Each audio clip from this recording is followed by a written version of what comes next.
I believe that when we read from Revelation chapter 6 regarding the four horsemen of the apocalypse, that we can make a direct correlation to the Antichrist religion, Islam. So I'm going to be reading through Revelation chapter 6 and breaking down each of the four horsemen and telling you who I think it could be. Now, please keep in mind that what you're about to hear comes from a theory. I'm not saying that this is 100% true, and I'm not saying that this is a salvation issue. It's just a very interesting topic, and I want you to go and do your own research, but I think most of you, especially if you watch my content, you're going to find this pretty interesting. Revelation chapter 6. Now I watched when the Lamb opened one of the seven seals, and I heard one of the four living creatures say with a loud voice like thunder, "Come." And I looked, and behold, a white horse, and its rider had a bow, and a crown was given to him, and he came out conquering and to conquer.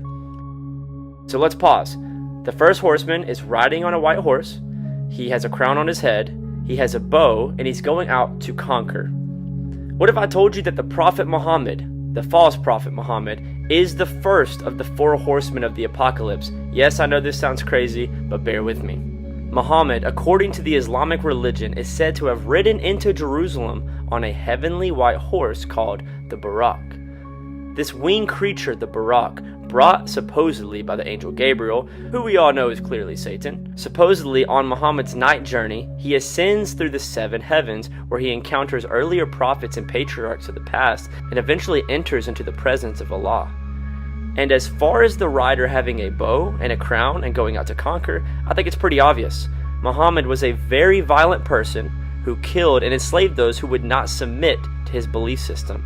And according to legend, Muhammad's bow, to this day, is located in a palace along with other ancient relics. Before we continue, I have a quick announcement to make. I will be turning on YouTube memberships. Here are some of the perks. You will be having highlighted comments in my live videos and my normal videos. You will have early access to new videos. You will have member-only polls in which you will get to vote on what video I create next. And the coolest one, the fourth one, you will have member-only videos. So I hope you all consider joining. I tried to make it pretty cheap. If you are under the age of 18, please do not purchase this on your parents' credit card. If you are in any financial burden at all, please do not purchase this. This is only for people who can afford it. And this basically is just going to help me pay my editor, buy new technology if I need it, or maybe if I want to offer a famous TikToker or YouTuber to come talk on the show, a little bit of cash, which I'm not saying they've ever asked for, but that would be useful. This is not my only source of income. I do make money at my actual job. For those that don't know, my actual job is a middle school teacher. I teach ancient history, so I'm not begging for money. This is only for people who would like to do this. So yeah, I thought it was an interesting way to do it, more fun way to do it. That way you're at least getting something out of it if you would like to donate. So yeah, hope you all have a great day. Peace. But anyway, let's move on to horseman number 2. When he opened the second seal, I heard the second living creature say, "Come," and out came another horse, bright red. Its rider was permitted to take peace from the earth, so that people should slay one another, and he was given a great sword. Now, the second horseman, according to the theory, would be Abu Bakr, who is known as the first Islamic caliph. He is the one who took control of the Islamic world after the death of the Prophet Muhammad. He is very well known for his bravery when it came to the sword. He is said to have fought in battles with the Prophet Muhammad himself, and his sword is also located in a palace among other ancient relics. Now, I'm still trying to make the connection between Abu Bakr and the red horse. I don't know, maybe I just haven't studied Islamic history that much. If you guys have made those connections before, please let me know. But let's move on to the third horseman of the apocalypse. When he opened the third seal, I heard the third living creature say, "Come," and I looked, and behold, a black horse, and its rider had a pair of scales in his hand. And I heard what seemed to be a voice in the midst of the four living creatures saying, "A quart of wheat for a denarius, and 3 quarts of barley for a denarius, and do not harm the oil and wine."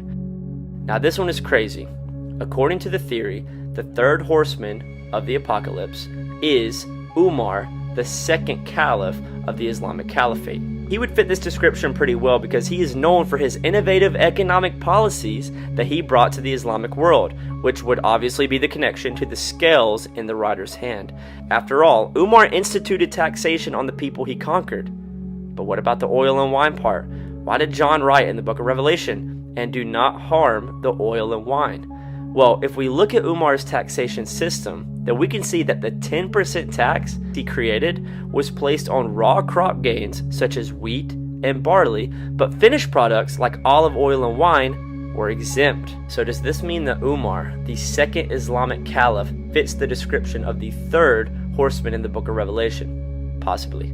But lastly, let's move on to horseman number 4. When he opened the fourth seal, I heard the voice of the fourth living creature say, "Come." And I looked, and behold, a pale horse, and its rider was named Death, and Hades followed him. And they were given authority over a fourth of the earth to kill with the sword, and with famine, and with pestilence, and by wild beasts of the earth. The apocalyptic horseman, according to the theory, would be none other than Uthman, the third caliph. Now, I don't know if you guys recognize this, but the 4 colors of the 4 horsemen are basically the colors of Islam. We have white, red, black, and pale. And pale on the 4th horseman actually translates to a lighter green. But anyway, Uthman is primarily responsible for the official Quran. Uthman created a standardized copy of the Quran by gathering all the copies from across the caliphate and burning all but one. This is why you always hear Islamic scholars and TikTokers try and argue today that there are no errors in their holy book, since they came from the one copy that was not burned. However, if some of the Qurans were destroyed, that means the Quran was not preserved perfectly. And it would also lead to asking, how modern day Muslims know that Uthman didn't burn the true preserved copy.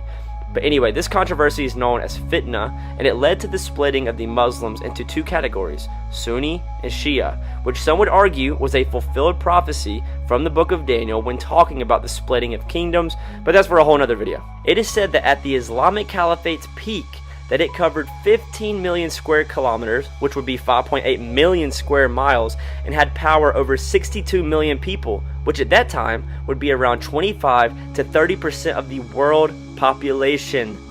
Maybe that's why it says, and they were given authority over a fourth of the earth.